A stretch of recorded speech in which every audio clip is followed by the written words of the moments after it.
Let A, B, C, and D be complex numbers satisfying the following two equations, where if you take the sum of A, B, C, and D and the sum of cubes of A, B, C, and D, they are both equal to 0. Can you prove that there must be a pair of complex numbers A, B, C, and D that add up to 0? This is a problem from an IIT exam in 1994, which I think is a university entrance exam in India. Although I am not too sure about that, well, comment down below if you are from India. To start off, it seems that we could not do much about these two equations, as they are four variables with only two equations.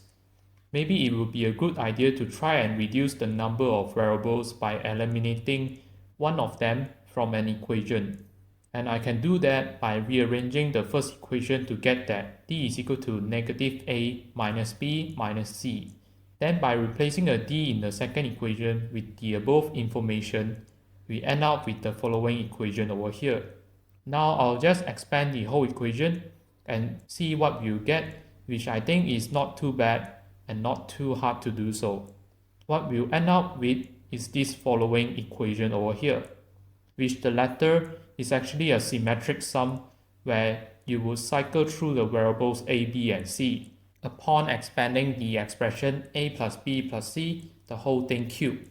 Now notice that we can cancel the terms a cubed plus b cubed plus c cubed, and we will be left with this equation over here.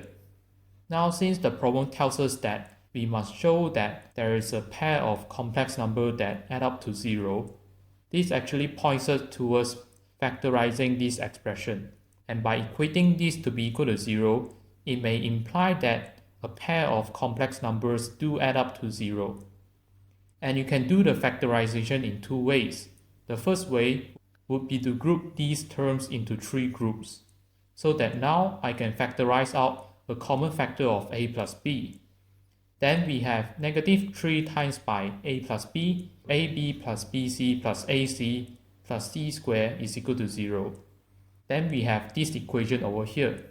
Again, we'll group these two terms, so that now we can factorize out a common factor of a plus c, which finally this leads us to the factorized form, which is this form over here. But another way that I would factorize this is to look at our original equation, that is this equation over here. And if we are trying to find roots of this equation, we try and guess maybe when b is equal to negative a would make the whole expression to be 0. And indeed, if we plug in b is equal to negative a, this expression turns out to be 0. Now this means that the factorization of the equation must contain the factor a plus b. Then, since this is a symmetric expression, meaning that if we just cycle through the variables a, b, and c, we will get the same thing. In other words, we can try and set c is equal to negative b and a is equal to negative c. They will make the whole expression to be equal to 0 too. Therefore, the factorization must be in the form of k times by a plus b times by b plus c and c plus a to be equal to 0, where k is a constant here. And why do we know there is no extra non-constant factor? Because our original expression has a degree of 3, and the product over here also has a degree of 3. So there is no more non-constant factor. Now we can expand the product, and what we will find is that this is the same expression as what we have previously, just that now k is equal to negative 3, and in this case leaving us with the same factorization, which is this equation over here. Next, I will divide the whole equation by negative 3 to make it evident that the product of these three terms must be equal to 0. And this actually proves our problem's claim, because in order for the equation to hold, one of the factors must be 0, which in turn implies that there is a pair of complex number a, b, c, and d that sums up to 0.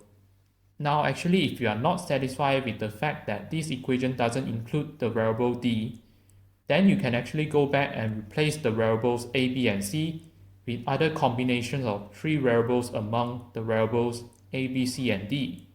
And then by going through the same process, you end up with three similar expressions that are being equal to 0. and then multiplying these 4 equations together, each factor will have a multiplicity of 2 and the right hand side is 0. Most importantly, this gives all possible pairs of sum from the complex number a, b, c and d multiplied together being equal to 0, which definitely shows that there must be a pair of complex numbers that sum up to 0. So this completes our proof. Now if you have reached here, make sure to subscribe to the channel for more math videos and click the video on the screen right now to solve more problems from Indian Mathematical Olympiad. And I'll see you in that video.